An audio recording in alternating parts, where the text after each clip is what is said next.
Hello aspirants, இந்த வீடியோவில் வந்து நம்ம மென்டல் அபிலிட்டியில் ஒரு முக்கியமான ப்ராப்ளம் பார்க்க போகிறோம். என்ன கொடுத்துருக்காங்க பாருங்கள். 9 சென்டிமீட்டர் ஆரம் உள்ள ஒரு திண்ம கோளம் அப்படின்னா என்னென்னா ஸ்பியர், உலக உருண்டை மாதிரி ஞாபகம் வச்சுக்கோங்க. அதை வச்சுட்டு என்ன பண்ணுறாங்க, அதே ஆரமுள்ள கூம்பு செய்கிறாங்க. கூம்பு அப்படின்னா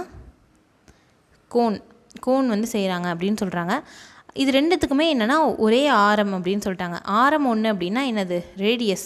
ஆர் வந்து சேம் அப்படின்னு சொல்லிட்டாங்க. ஆர் வந்து சமம் அப்படின்னு சொல்லிட்டாங்க. சரிங்களா? அந்த கூம்போட உயரம் என்ன அப்படின்னு சொல்லி கேட்குறாங்க. உயரம்னா ஹைட் என்ன அப்படின்னு சொல்லி கேட்குறாங்க. சரிங்களா? இதான் கேட்டிருக்காங்க. இதுதான் நம்ம இப்போ போட போகிறோம். இந்த மாதிரி வந்து ஒரு ஆப்ஜெக்டை எடுத்து, கோலம் எடுத்து என்ன பண்ணுறாங்க, அதை வச்சு கூம்பு செய்கிறாங்க அப்படின்னு சொல்லியிருக்காங்க. இந்த மாதிரி சொன்னாங்கன்னா என்ன அர்த்தம் அப்படின்னு பார்த்தீங்கன்னா, ரெண்டுத்தோடைய கன அளவும் சேமாக இருக்குது அப்படின்னு அர்த்தம்.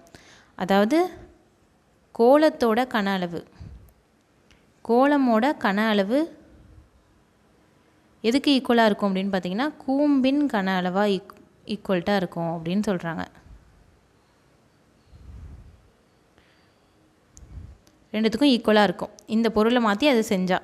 சரிங்களா? அதனால் என்ன பண்ணுறாங்க அப்படின்னு பார்த்தீங்கன்னா, அடுத்த ஸ்டெப்பில் கோலத்தோட கன அளவு எவ்வளோ ஃபார்முலா அப்படின்னு பார்த்தீங்கன்னா 4/3 πr³ ஈக்குவல்ட்டு இந்த பக்கம் கூம்போட கன அளவு என்னன்னு பார்த்தீங்கன்னா 1/3 πr² h அப்படின்னு வரும். சரிங்களா? ரெண்டுத்தோட கன அளவு ஃபார்முலாவும் எடுத்து எழுதியாச்சு. இப்போ என்ன பண்ணலாம் அப்படின்னா, ஒன்றா இருக்கிறதெல்லாம் கேன்சல் பண்ணிடலாம். இங்கே பாருங்கள், டிவைடட் பையில் 3 இருக்குது, இங்கேயும் 3 இருக்குது, கேன்சல் பண்ணிடலாம். இங்கே பை இருக்குது, இங்கேயும் பை இருக்குது, கேன்சல் பண்ணிடலாம். இந்த பக்கம் என்ன இருக்குன்னா 4r³ இருக்கும். அந்த பக்கம் என்னென்னா r² × h இருக்கும். இங்கே r³ இருக்குது, அங்கே r² இருக்குது. ஸோ என்னென்னா இது அந்த r² எதையும் கேன்சல் பண்ணிடலாமா? ரெண்டுத்துக்கும் வந்து என்னென்னா ஆரம் சமம்னு சொல்லிட்டாங்கல்ல. ஸோ இங்கே r³ கேன்சல் பண்ணுறோம், வெறும் r மட்டும் இருக்குது. இங்கே வந்து r² பண்ணிடுறோம். சரிங்களா? இப்போ இது எல்லாத்தையும் கேன்சல் பண்ணோன்னே மிச்சம் நம்மளுக்கு என்ன இருக்கும் அப்படின்னு பார்த்தீங்கன்னா,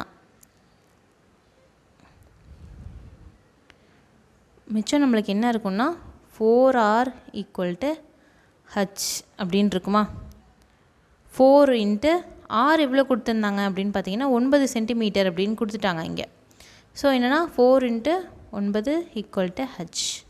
அப்போனா h = என்ன வரும் அப்படின்னு பார்த்தீங்கன்னா, ரெண்டுத்தையும் பெருக்குன்னா 4 × 9 36 அப்படின்னு வந்துடும். ஹைட் வந்து 36 சென்டிமீட்டர் அப்படின்றது தான் கரெக்டான ஆன்சர். சரிங்களா? நெக்ஸ்ட் வீடியோவில் நம்ம வேறு ஒரு ப்ராப்ளத்தோடு பார்க்கலாம். தேங்க்யூ.